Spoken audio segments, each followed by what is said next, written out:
Pokoknya gini, kalau inget senam kardio tuh kebayangnya tuh ibu-ibu yang pakai legging macan lepek. Nah, gitulah. Pokoknya sampai lepek, sampai nyeplak gitu keringetnya. Kardio itu dia aturan mainnya adalah semakin kita haho. Apa tuh maksudnya? Ngos. Kalau haho kayak pelangap-pelongo ya. Itu yang malam dong. Ohe dong. Bukan, beda.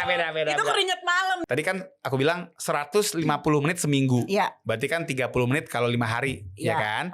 Nah, angka 150 ini untuk yang santai. Jalan cepet, jogging centil gitu. Itu cukup tuh 30 menit hari atau 150 menit. Tapi kalau kita mau lebih hardcore, mau lebih ngos-ngosan tadi, itu cuma 75 menit seminggu.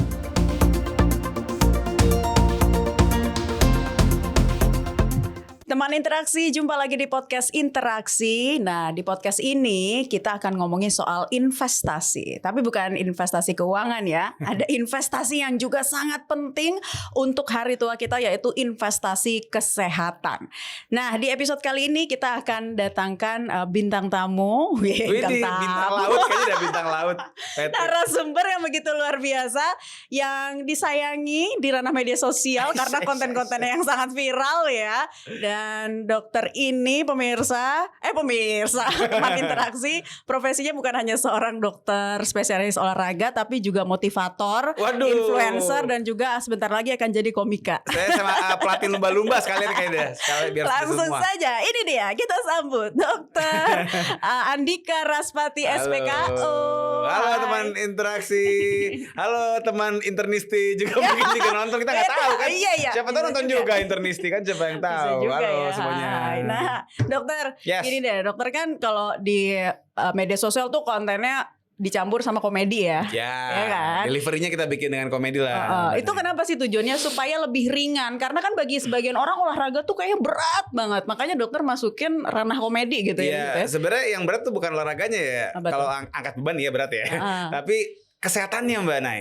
Ya, atau ilmu kedokterannya. Karena gini, kalau kita bicara ada seminar kesehatan atau materi-materi kedokteran itu kan kayaknya kan biasanya dibawakan dengan formal, dengan bener-bener yang bahasa-bahasa level dewa gitu ya.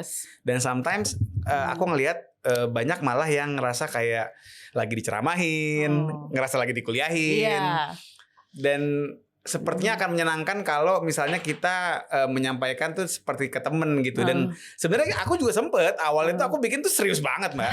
Jadi aku tuh kan punya Instagram itu 2017. Terus 2017an itu tuh aku udah mulai kan, aku rasa kayak ngapain punya Instagram cuman buat posting-posting kegiatan sehari-hari gitu, kayak ini manfaatnya apa ya gitu. Kayak humas pemerintah. Aduh, lebih karena kayak ngartis banget gitu. Hai, ikutan aku yuk gitu kan, kayak kayaknya kurang berfaedah gitu ya. Jadi mendingan kayak kita, apalagi aku dokter, aku pengen bisa memberikan faedah gitu loh di Instagramku. Dan awalnya aku bikin serius dulu. Terus kayak cobain kali-kali sambil bercanda tapi sambil ngasih ilmu gitu. Dan ternyata orang lebih happy gitu kan. Mereka bilang gampang dicerna gitu. Kayak bubur berarti ya. Bubur yang diaduk apa yang nggak diaduk? Aduh, saya tim yang nggak diaduk. Sama berarti. Iya, apalagi bisa pakai susu kan, satenya. Kita kan jadi out of bubur. topic ya. Jadi ngomongin bubur.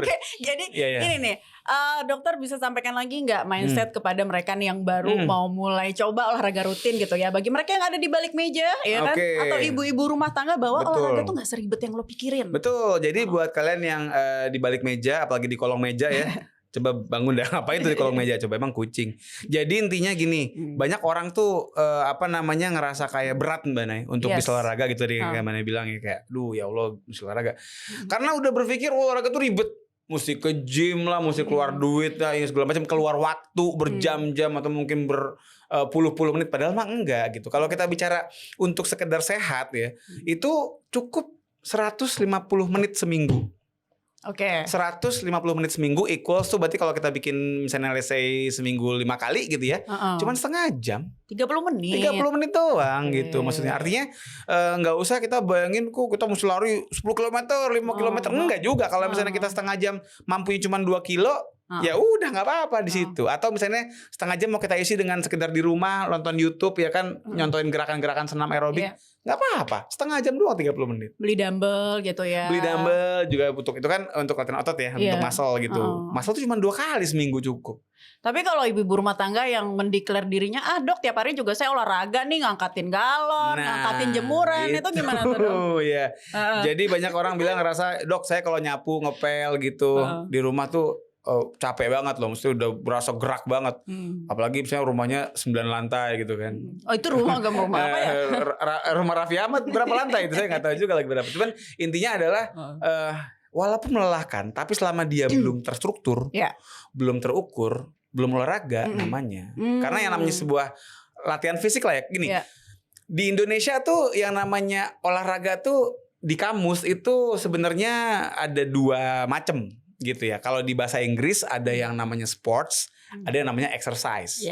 Nah, sports itu tuh kayak orang catur nih, F1 tuh bahkan misalnya atau apa ya, misalnya main domino gitu ya. Itu bisa dianggap sebuah sports atau dart yang lempar-lempar ke target tuh. Padel ya sport. Volley, futsal itu semua sama sports. Pokoknya yang sifatnya ada menang kalah, kompetitif itu sports. Tapi kalau ngomonginnya kita bicaranya adalah jogging, senam, nge-gym, itu bukan sports, itu exercise.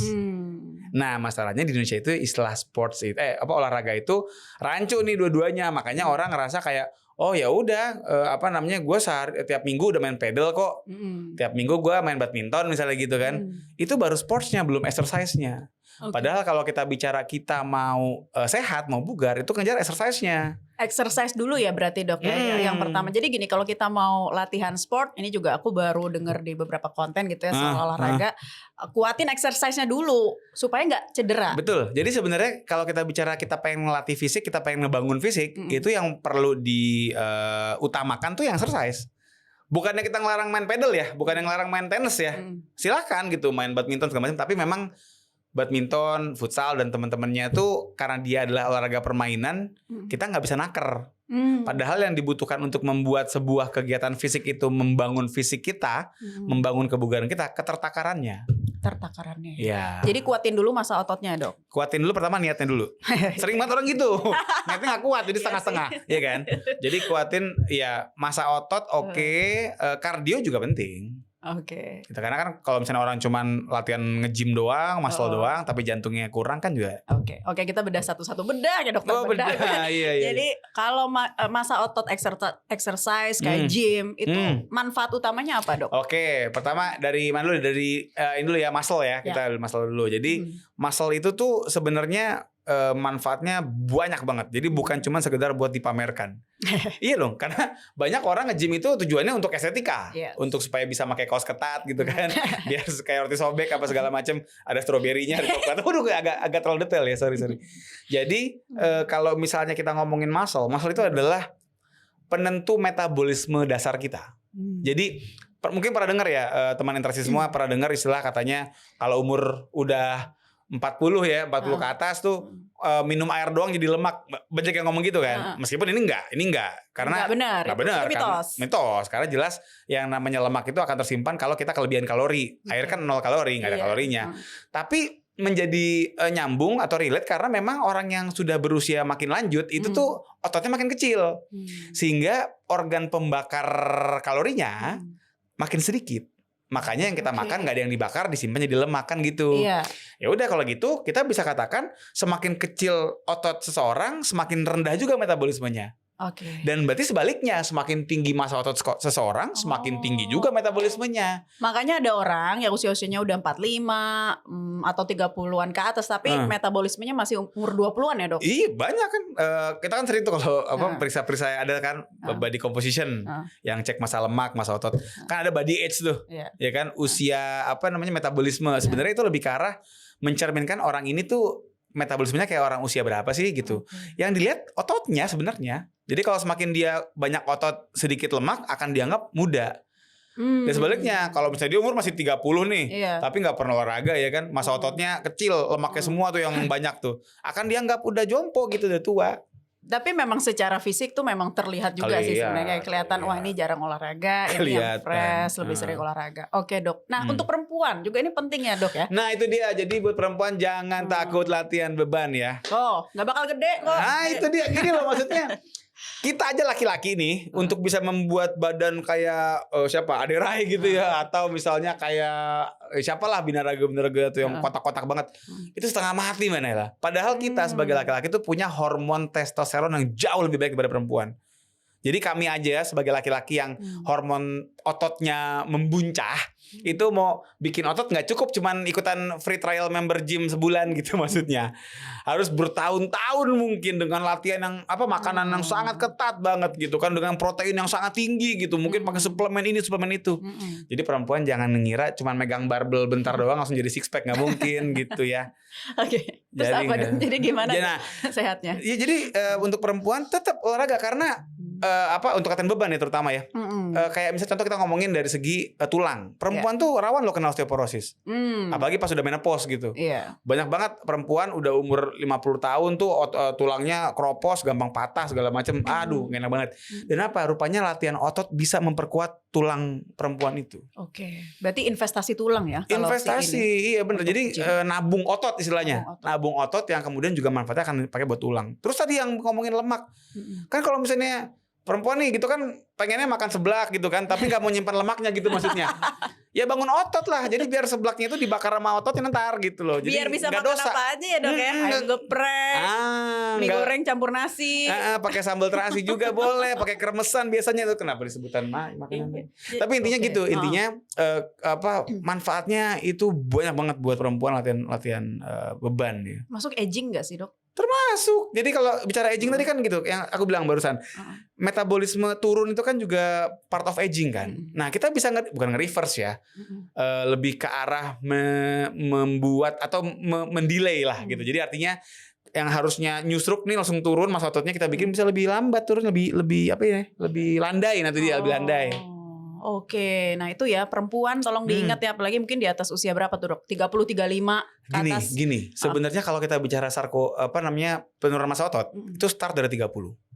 Jadi kita semua ini ya, umur 30 tahun tuh secara natural itu akan mengalami penyusutan massa otot. Cuman ada yang justru langsung turun banget, ada yang landai sampai nggak berasa. Nah, yang bahaya?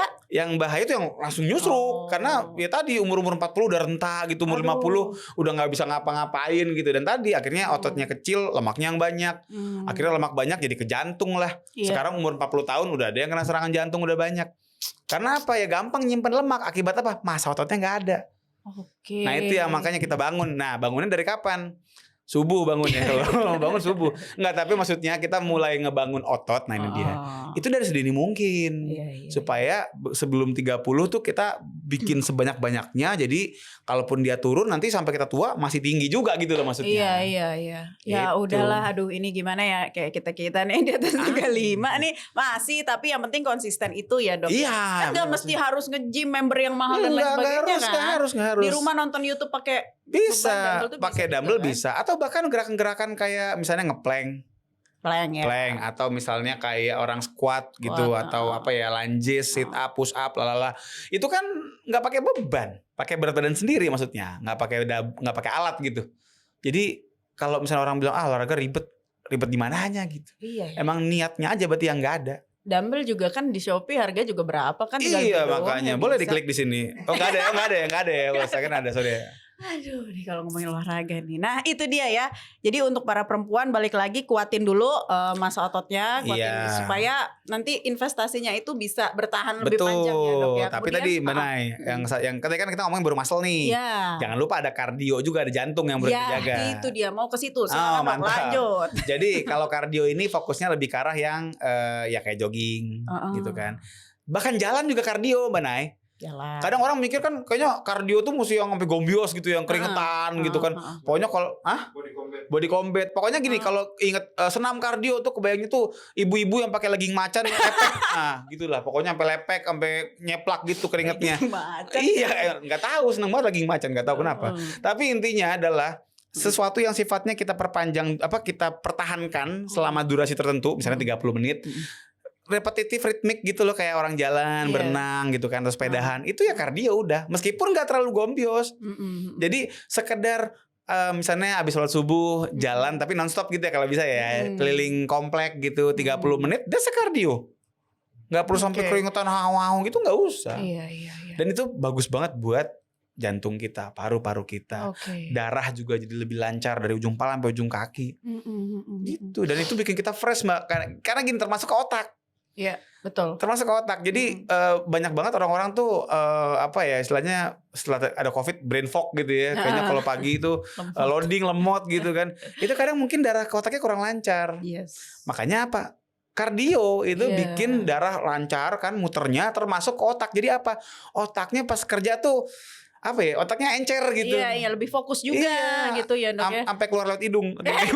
Serem juga ya. Ingusan itu itu bukan otak ya, itu ingus. Tapi intinya gitu, artinya apa namanya, manfaat kardio juga istilahnya juga kemana-mana. Termasuk ini, aku juga pengen apa namanya, pengen kontenin nih, belum sempet nih. Banyak orang ngerasa kayak, duh Dok, gua olahraga lagi, udah capek banget kerja gitu kan Dok. Wah gila. Padahal cuman ya tadi yang Mbak Nela bilang, di balik meja doang gitu loh. Tapi berasa kayak habis bangun candi gitu tuh gak sih? Kayak capek banget. Itu justru mungkin karena kurang gerak, kurang olahraga.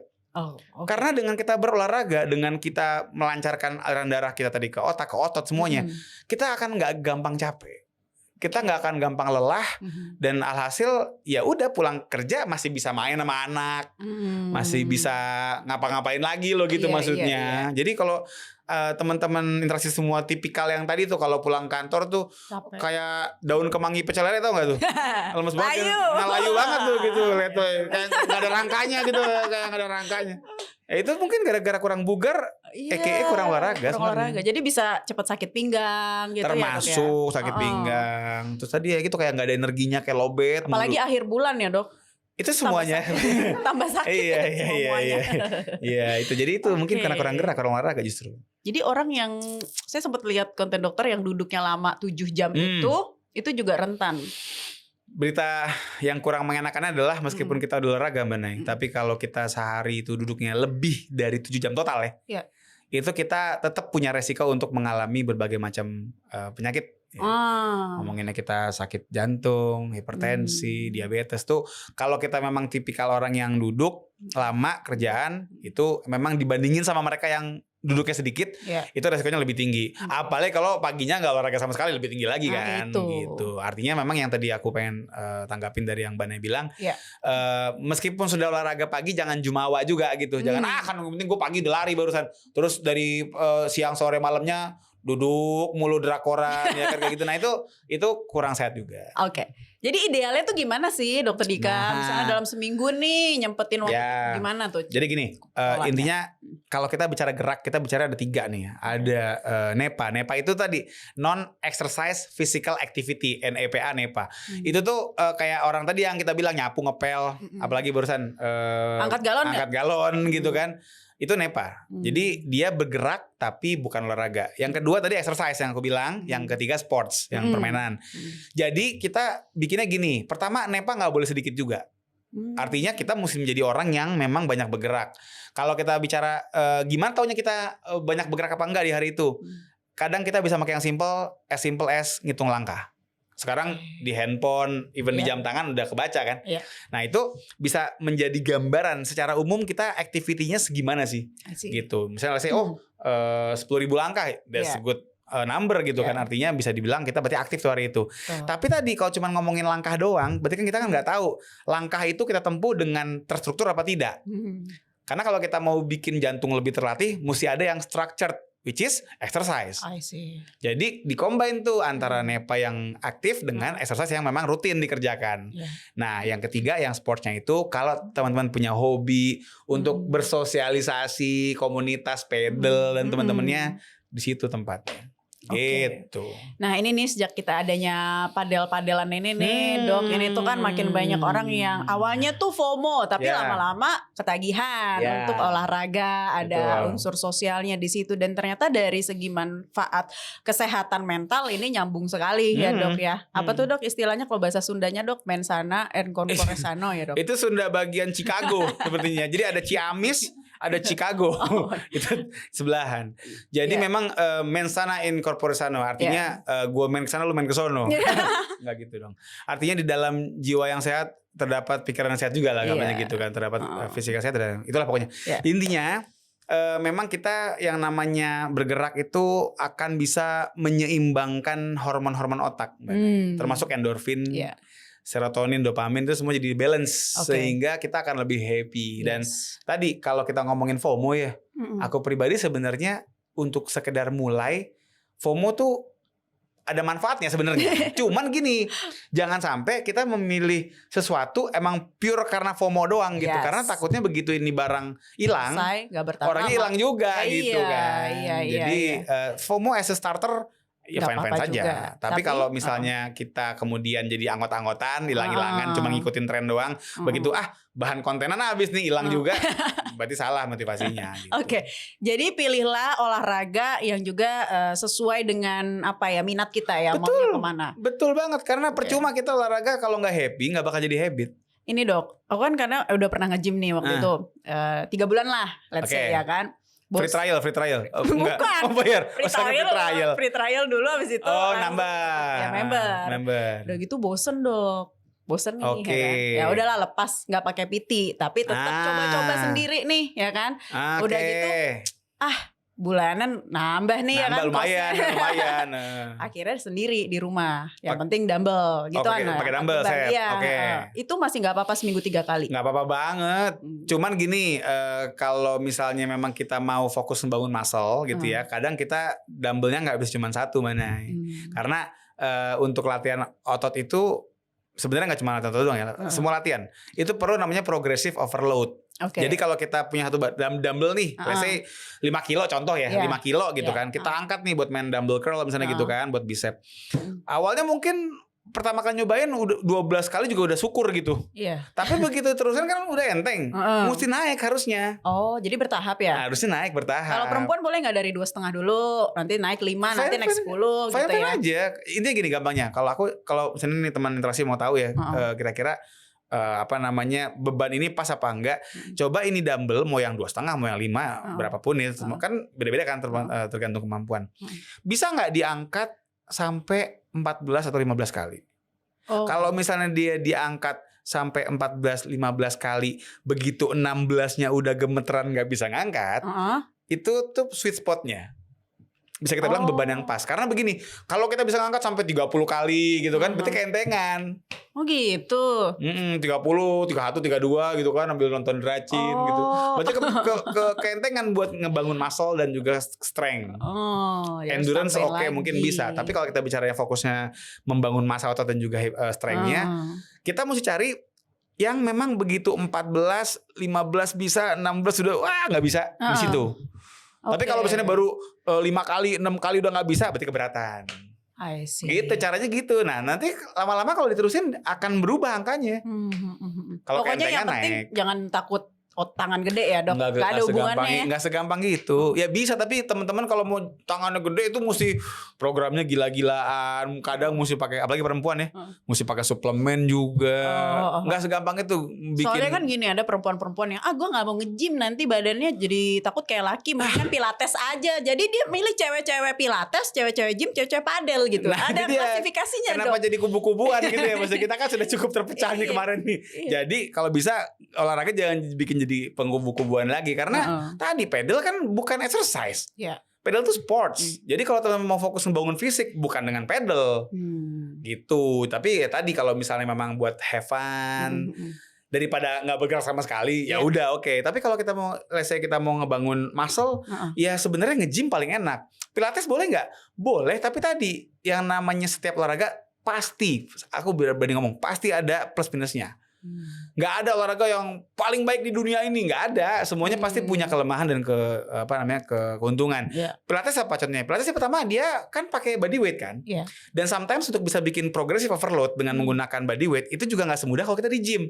Gym tinggal ceklek-ceklek beban kan jadi naik bebannya, jelas.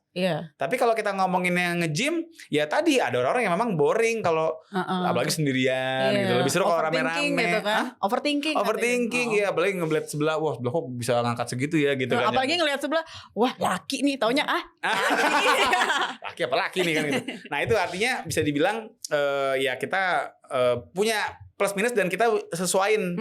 Kira-kira kita nih cocoknya di mana gitu. Kalau buat cowok atau cewek-cewek yang pengen kurus, olahraganya apa, dokter? Jadi kalau ini based on penelitian ya dan pengalaman juga. Kalau kita ngomongin mau kurus itu sebenarnya ya memang kombinasi paling benar. Karena kita mesti punya mesin pembakaran lemak yang banyak, which is muscle tadi kan. Kita ngomongin mesin pembakar lemak dan pembakar kalori kita kan itu di otot adanya paling banyak. Tapi juga kemudian kita udah punya mesin nih, udah punya modal mesin pembakar yang tinggi. Kalau nggak kita pakai untuk aktivitas yang membakar banyak kalori kan sayang. Apa sih aktivitas yang banyak bakar kalori? Kardio. Jadi exercise sama kardio itu harus diimbangi. Exercise strengthening maksudnya dengan exercise kardio. Kan exercise itu ada 3, ada kardio, strengthening sama flexibility.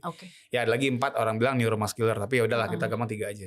Jadi ya tadi 3-3-nya sebenarnya kita kardio buat tadi jantung, paru sama sirkulasi darah dan juga sebagai pembakaran kalori yang baik buat yang mau weight loss atau fat loss lah ya kita bilangnya. Terus strength training buat ngebangun massa otot supaya mesin pembakar lemaknya optimal kerjanya.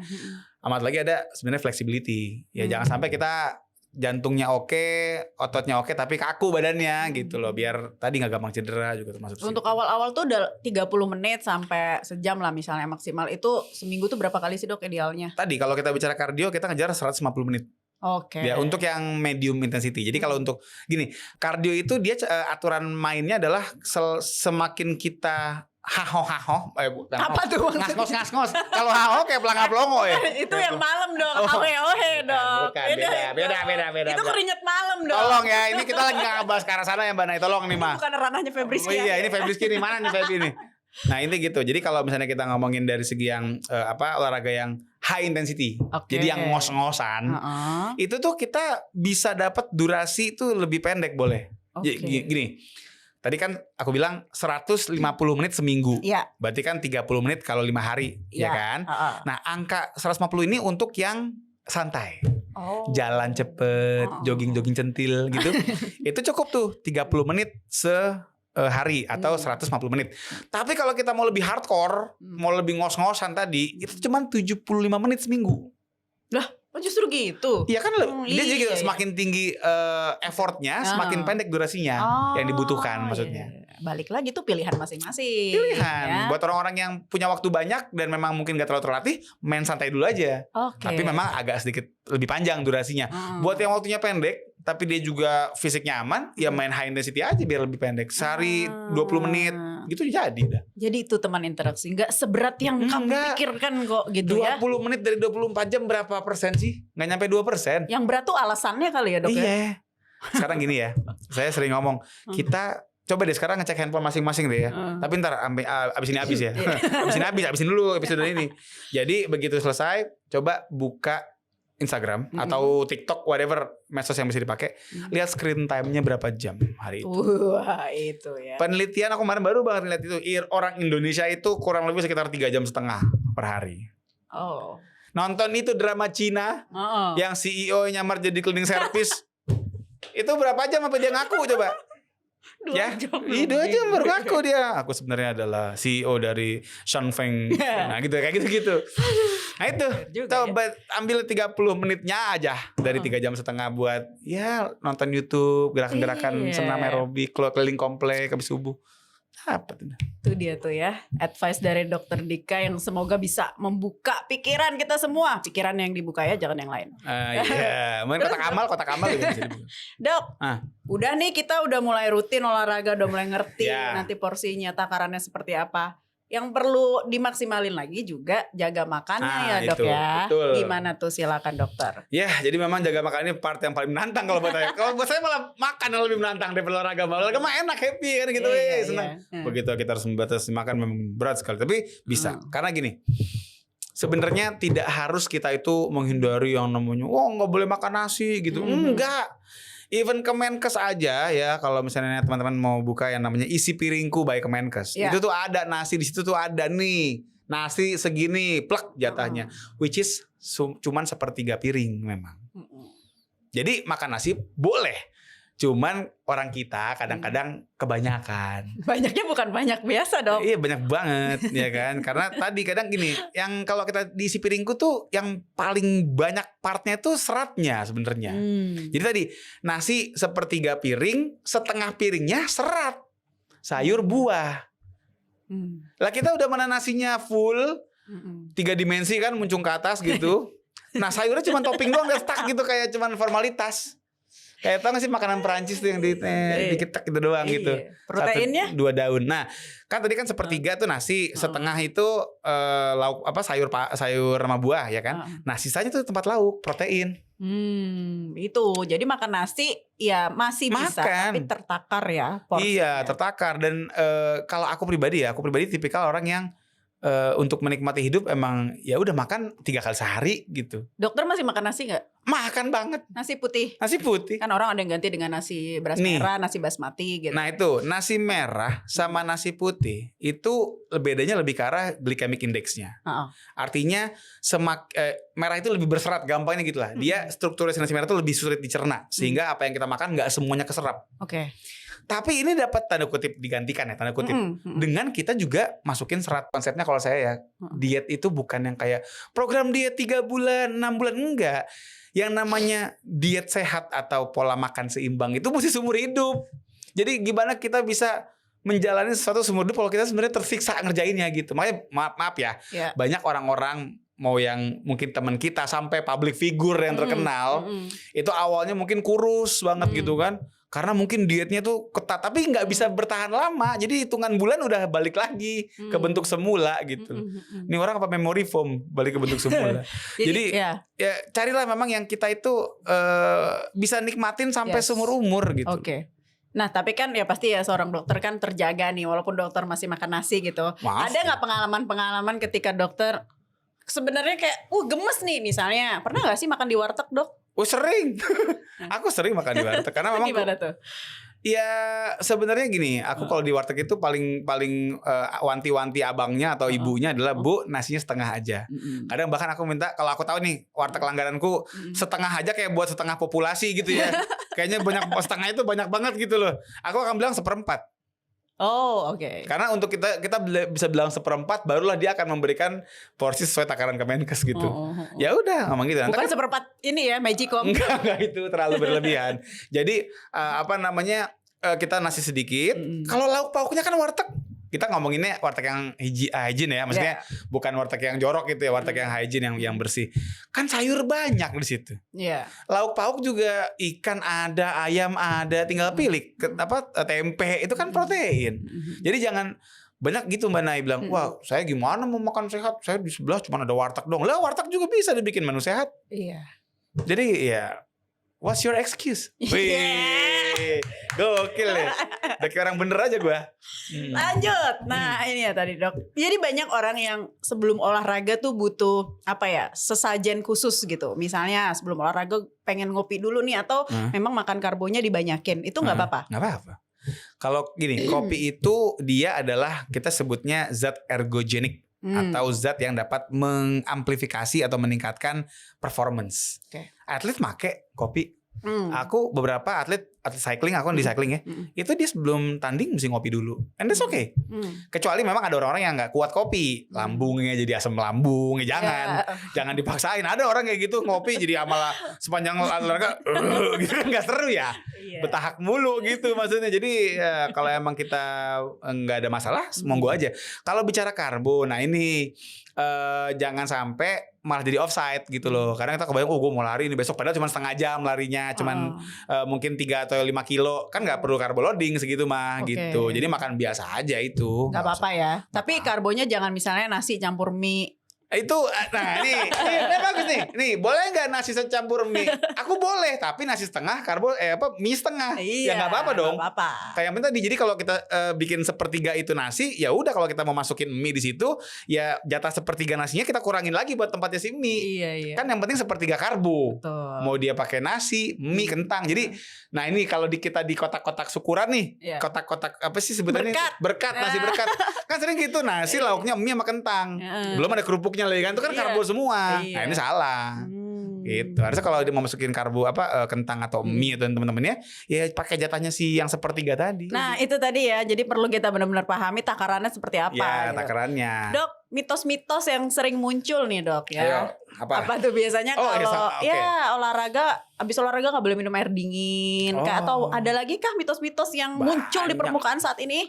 Abis olahraga nggak boleh minum air dingin tuh masih banyak yang sekarang masih percaya. Minum air dingin perutnya buncit, itu benar nggak? Enggak, ya tadi buncit itu kan gara-gara kelebihan kalori ya. Okay. Selama air dinginnya nggak dikasih gula, sirup, sama kental manis, ya nggak akan nambah kalori. Jadi nggak apa-apa gitu. Terus apalagi ya, abis lari, abis olahraga nggak boleh langsung mandi. Nah, nggak apa-apa sebenarnya. Cuman memang gini, kalau kita masih keringetan terus mandi, kan belum selesai metabolismenya. Artinya begitu kita udah cakep nih andukan, masih keringetan lagi karena belum selesai kan metabolismenya kan. Sehingga akhirnya orang udah mandi masih lengket, akhirnya mandi lagi. Jadi bahayanya dari orang habis olahraga langsung mandi adalah boros air. Iya, boros air jadi mandi 2 kali. Dokter kulit saya malah menyarankan habis olahraga lagi keringetan langsung mandi. Iya. Itu benar. Jadi tadi tidak mungkin seorang dokter kulit menyarankan seperti itu kalau mitos yang mengatakan ada tuh kalau keringetan mandi itu panuan. Nggak mungkin dokter kulit membuat kita panuan dong. Aduh, makanya ya riset, tanya rekan-rekan kedokteran ya atau enggak ya baca jurnal lah ya. Jangan hanya katanya dan katanya ya, Dok ya. Gitu. Oke, menarik lagi nih, Dok, kalau soal apalagi tuh biasanya mitos. Ada lagi. Makin keringetan makin bagus. Makin seksi sih kalau saya lihatnya. Tergantung ya. Kalau ganteng atau cantik iya. Kalau udah demek keringetan lagi orang juga males. Tapi yang pasti gini, keringat itu tidak bisa dianggap sebagai parameter. Karena kita diem aja dalam kondisi AC mati di Jakarta. Keringetan kan? Dan sebaliknya, aku ngambil yang ekstrim nih. Kita berlari di pegunungan Alpen misalnya. Asik, jauh banget. Iya, nggak tahu kepikirannya Alpen. Dingin kan di sana? Akan susah keringetan mau lari juga. Iya. Apakah kemudian jadi nggak ada lemak yang terbakar? Tidak gitu.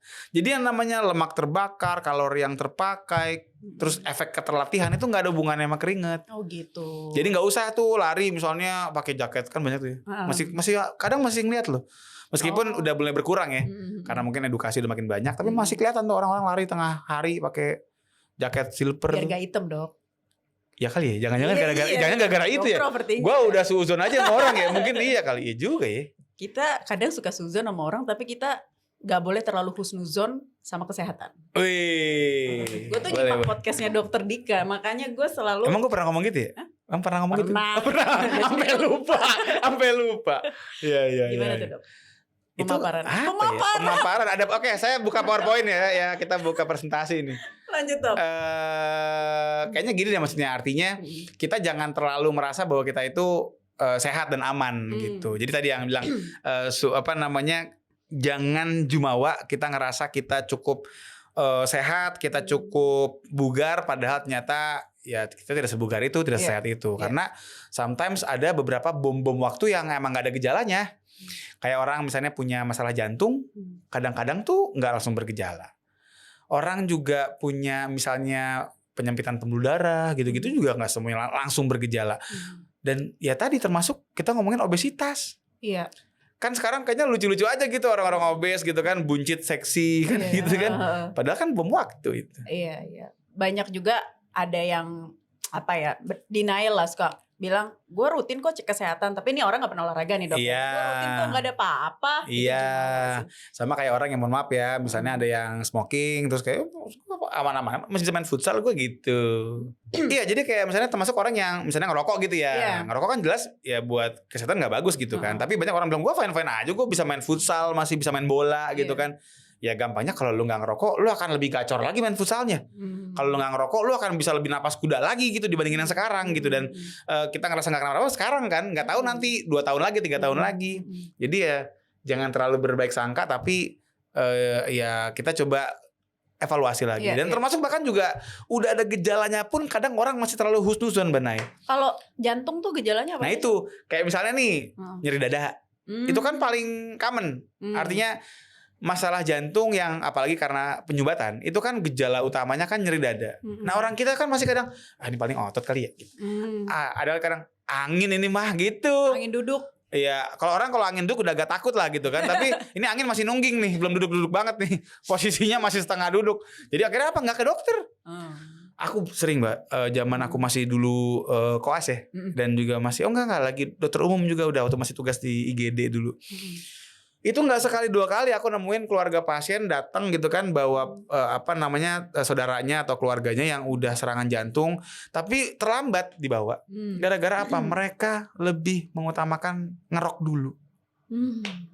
Jadi bukan kan yang namanya gangguan serangan jantung tuh kan ngomonginnya waktu. Betul. Tapi mereka ya itu sibuk mencari koin dia kan untuk ngerok dulu kan habis berapa lama itu. Iya. Apalagi zaman sekarang zaman cashless kan susah nyari koin kan ya nggak? Ngerasa nggak? Bener. Kan nggak bisa kan ngerok pakai OVO gitu nggak bisa. Jadi ya udah mau nggak mau ya terlambat dan akhirnya malah ya udah nggak bisa ketolong lagi. Jadi kalau ada gejala nyeri dada apalagi yang memang dia nyebar. Nah ini bedanya nyeri dada yang itu gara-gara jantung atau gara-gara otot kan juga bisa ototnya radang itu kan juga sakit di dadanya. Adalah bentuk nyerinya. Kalau kita lihat serangan jantung itu khasnya adalah dia itu nyebar. Nyebar nyerinya gitu. Iya, nyebar nyerinya. Jadi bisa ke tangan, bisa ke ulu hati, bisa ke punggung teman kita. Nggak bisa. Itu kesurupan. Jadi jangan sampai itu jadi bom waktu ya, Dok. Betul. Jadi tadi kalau misalnya kita ngerasa kayak pernah ya lagi olahraga naik tangga gitu. Kok nyeri ya? Nyerinya kok tumpul dan nyebar ya. Jangan kayak terlalu paling ngotot. Paling angin gitu. Cek aja dulu. Ya syukur-syukur otot doang gitu. Tapi kan mendingan ambil seuzonnya. Nah ini kayaknya gara-gara ngomong itu udah baru ingat gue. Iya pernah ngomong gini kayaknya. Iya kan? Iya gitu. Nah jadinya banyak juga ya kasus-kasus yang sakit jantung pada usia muda gitu ya, 30-an. Jadi sekarang makin banyak. Ya kan? Makanya sebelum kesana, sebelum ada indikasi ataupun gejala-gejala ya mendingan dicegah dulu ya, Dok ya. Jadi mencegah itu dalam artian tadi kayak yang kita udah bahas tuh olahraga ya kan, terus makan bener. Sama tadi yang belum dibahas, tidur cukup. Nah, itu dia tuh, Dok. Tidur cukup juga penting banget ya. Penting banget. Cukup itu dalam artian quantity sama quality. Ya. Jadi kalau ada orang bilang nggak apa-apa 4 jam yang penting mimpinya mimpi dalam gitu, maksudnya sampai ngiler gitu kan. Nggak juga. Jadi harus dua-duanya gitu, atau sebaliknya 8 jam tapi kebangun-bangun mulu gitu kan, tiap jam gitu, nggak sehat juga. Atau ada tuh kan orang yang tidurnya ngorok gitu, ngoroknya sampai benar-benar gitu banget gitu. Nah itu juga nggak bagus juga walaupun sampai 8 jam. Karena kualitas tidurnya jadi berkurang ya dengan ngoroknya itu ya. Jauh banget. Makanya dapetin minimal 7 jam gitu kan. Karena ada penelitiannya, orang yang tidur under 7 hours itu resiko untuk kena penyakit jantung lebih tinggi.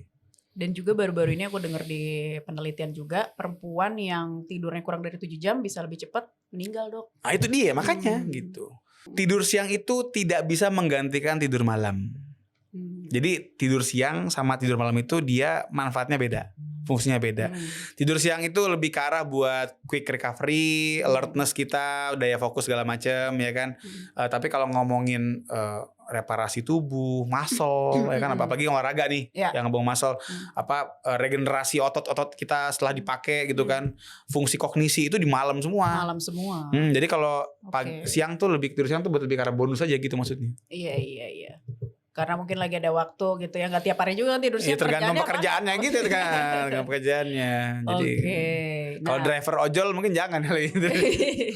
Jadi memang semuanya itu ya, Dok ya, perlu jadi satu-satu kesatuan sama. Kalau kita kurang tidur juga metabolisme kita juga jadi nggak baik. Iya benar. Nah yang sering ngorok-ngorok itu kan sekarang udah ada dokternya juga kan? Ada sekarang itu, jadi sampai ada tuh dokter istilahnya spesialis tidur.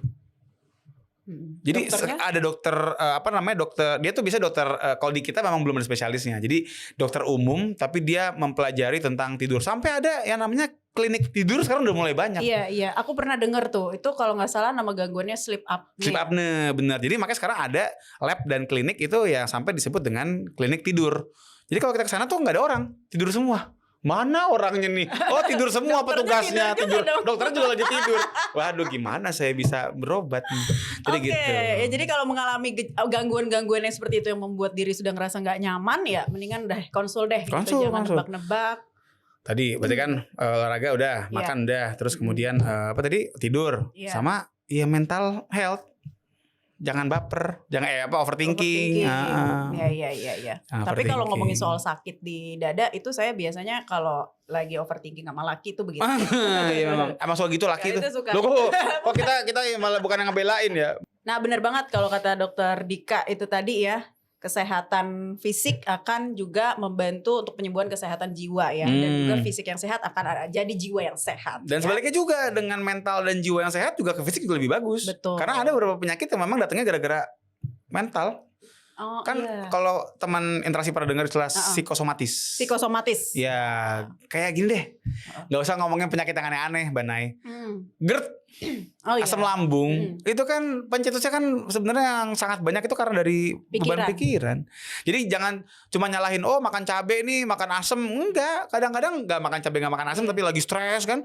Kumat GERD-nya. Tiba-tiba IGD lagi. Itu psikosomatis. Psikosomatis, gangguan kecemasan, depresi itu bisa terapinya dengan olahraga. Benar. Antidepresan non obat itu olahraga. Bahkan di luar negeri skizofrenia tuh bisa dibantu pakai olahraga loh.